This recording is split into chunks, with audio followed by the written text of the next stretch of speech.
नमस्कार। विधानसभा का दौर चला हुआ है हरियाणा में।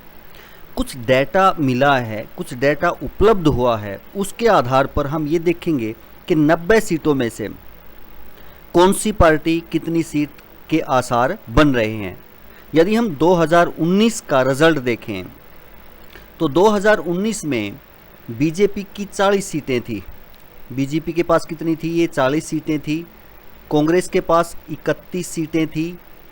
जेजेपी के पास 10 सीटें थी। आईएनएलडी के पास 1 सीट थी और 8 सीट अदर्स के पास थी, जिनमें इंडिपेंडेंट कैंडिडेट हैं और एक कांडा साहब की सीट है, हरियाणा लोकहित पार्टी है शायद उनकी, उनसे है। तो इस प्रकार ये सिचुएशन 2019 के रिजल्ट की विधानसभा की रही है।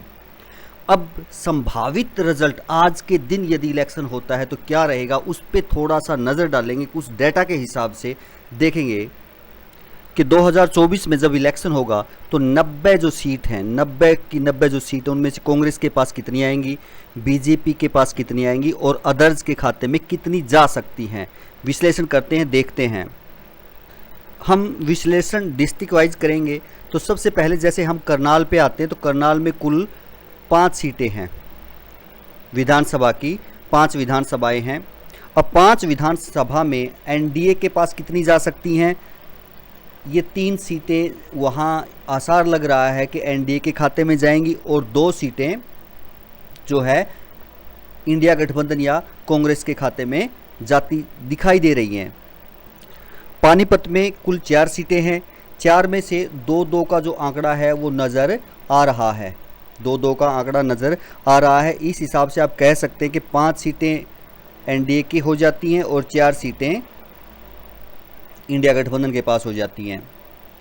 यदि सोनीपत में देखें तो 1 सीट जो है वो एनडीए यानी बीजेपी की तरफ जाती हुई दिखाई दे रही है और 5 सीटें जो हैं वो इंडिया गठबंधन की तरफ जाती हुई दिखाई दे रही हैं। तो यहाँ आंकड़ा अब 6 हो जाता है और यहाँ 9 हो जाता है। इस प्रकार से यदि सीटें जाएंगी तो जींद में 5 विधानसभा क्षेत्र हैं। जींद का जो डाटा है वो इस प्रकार से आ रहा है कि 2 सीटें जाती हुई दिखाई दे रही हैं बीजेपी को और 3 सीटें जाती हुई दिखाई दे रही हैं कांग्रेस को यानी इंडिया गठबंधन को। इस प्रकार से आप कह सकते हैं कि यहाँ 8 हो जाती हैं और यहाँ 12 हो जाती हैं। फतेहाबाद में 3 विधानसभा की सीटें हैं। अब जो इन 3 विधानसभा की सीटों में से 1 सीट बीजेपी को जाती हुई दिखाई दे रही है और 2 सीटें कांग्रेस को जाती हुई दिखाई दे रही हैं। इस प्रकार से यहाँ 9 हो जाती हैं बीजेपी के खाते में और कांग्रेस के खाते में 14 सीटें हो जाती हैं। यदि हम सिरसा डिस्ट्रिक्ट का जिक्र करें तो सिरसा डिस्ट्रिक्ट में 5 सीटें आती हैं।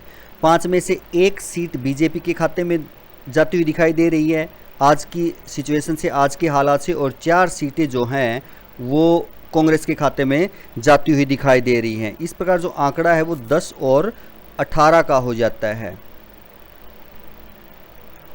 हिसार डिस्ट्रिक्ट में 7 विधानसभा क्षेत्र आते हैं।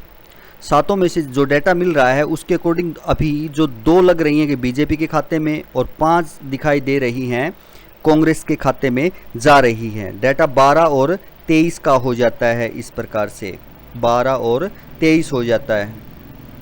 यहाँ हम इंडिपेंडेंट और अदर पार्टी का भी जिक्र करेंगे कि उनमें कि क्या हो सकता है। एक बार पहले हम ये मेन डाटा जो है वो चेकआउट करते हैं। भिवानी में 4 जो है विधानसभा सीटें हैं, 2-2 नज़र आ रहा है। आज के दिन यदि देखा जाए तो 2-2 का आंकड़ा नज़र आ रहा है। सरखी दादरी में 2 विधानसभा की सीटें, 2 की 2 जो हैं कांग्रेस के पाले में जाती हुई दिखाई दे रही हैं। बीजेपी को यहाँ कोई सीट मिलती हुई दिखाई नहीं दे रही। रोहतक जो डिस्ट्रिक्ट है उसमें 4 विधानसभा की सीटें हैं, 4 हैं और चारों के चारों जो हैं कांग्रेस के खाते में जाती हुई दिखाई दे रही हैं और इस प्रकार यहाँ 14 रह जाता है और यहाँ 31 हो जाता है। झज्जर डिस्ट्रिक्ट में 4 सीटें आती हैं जिसमें 1 बीजेपी को और 3 कांग्रेस की तरफ जाती हुई नज़र आ रही हैं। महेंद्रगढ़ में 4 हैं सीटें टोटल विधानसभा की, तो 2-2 का आंकड़ा नज़र आ रहा है कि 2 बीजेपी और 2 कांग्रेस के पास जा रही हैं। रेवाड़ी में 3 हैं विधानसभा की सीटें और 3 की 3 बीजेपी को जाती हुई दिखाई दे रही। कांग्रेस को लग रहा है कि यहाँ से कोई सीट प्राप्त नहीं होगी। गुड़गांव डिस्ट्रिक्ट में 4 विधानसभा की सीटें हैं और 2-2 देता हुआ नजर आ रहा है। 2 सीटें बीजेपी को और 2 कांग्रेस को। और इस प्रकार यहाँ अगर हम देखें तो 22 और 38 का आंकड़ा पहुँच जाता है। 22 और कांग्रेस 38 इस प्रकार पहुँच जाते हैं। नुहू यानी मेवात में 3 सीटें और 3 की 3 कांग्रेस के खाते में जाती हुई दिखाई दे रही हैं। फरीदाबाद में विधानसभा की 6 सीटें हैं और फरीदाबाद 3-3 सीटें देता हुआ नजर आ रहा है। बीजेपी 3, कांग्रेस 3। पंचकुला में 2 विधानसभा की सीटें और 2 की 2 यहाँ कांग्रेस की तरफ जाती हुई नजर आ रही है। और यहाँ यदि हम टैली देखें तो 25-46 लग रहा है कि यहाँ 25 हो जाती हैं और यहाँ 46 हो जाती हैं। यदि हम अम्बाड़ा डिस्ट्रिक्ट में देखें तो 4 सीटें हैं। अम्बाड़ा भी 2-2 देता हुआ नजर आ रहा है। सेम ही यमुनानगर की कंडीशन दिखाई दे रही है कि 2 सीट बीजेपी और 2 सीट कांग्रेस के खाते में जाती हुई दिखाई दे रही हैं।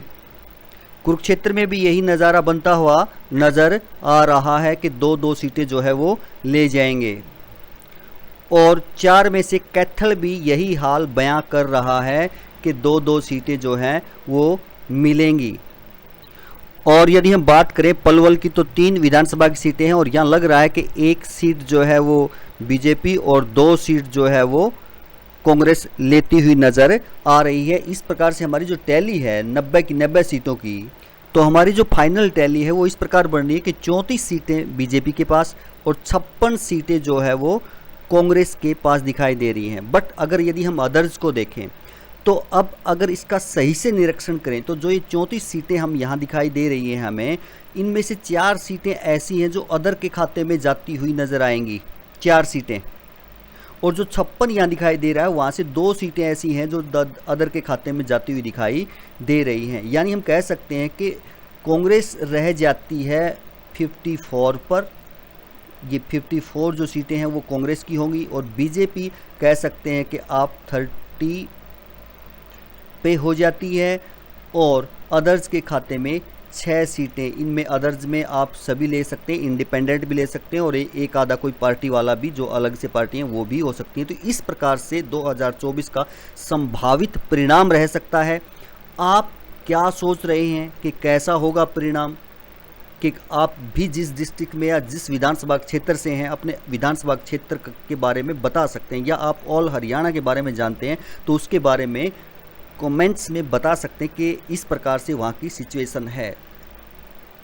वीडियो यदि आपको अच्छी लगी, पसंद आई तो आप वीडियो को लाइक कर सकते हैं, चैनल को सब्सक्राइब कर सकते हैं और शेयर भी कर सकते हैं। धन्यवाद।